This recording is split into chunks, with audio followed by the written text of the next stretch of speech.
when we have our teenagers becoming mothers, when we have children actually becoming mothers.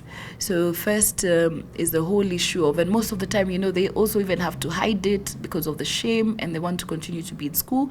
So most likely they're also not even receiving prenatal care, and even all the care and the health issues to do with pregnancy. Number two is that, of course, then, a child becoming a mother, even when the child cries and the mother also cries, because they're not able to provide for them. So it becomes a burden also to the family. And also, most importantly, most of the time, their education is also cut short.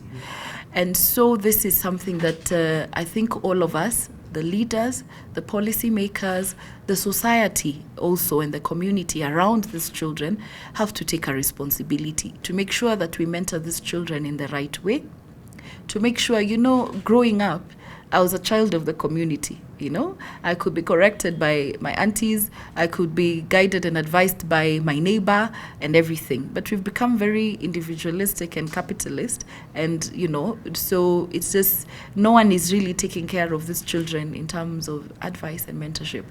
Also, it's important that we think about how safe our children are, even in the schools, in ensuring that, there's ensuring that from home to school, our children are safe, and even when they're in school, our girls and children are also safe.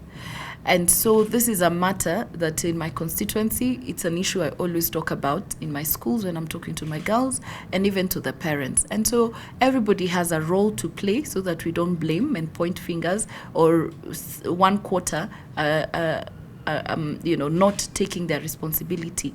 So everybody has to make a role to ensure that we have this conversation. And I know we've also debated about when it's too early to have this conversation with our children and our girls. But I think the whole issue of reproductive health and talking to our children at an early age, especially the adolescent girls, is something that we have to really look at. Lastly, the issue of sanitary towels is even, it's so sad where you hear stories of girls having to sell their bodies just to have a sanitary towel. I know there's a policy to ensure that these sanitary towels are availed in our schools. I hope and it's something that we continue to follow up, that it actually happens. But ultimately, we should even zero rate, no tax for sanitary towels so that our girls can afford.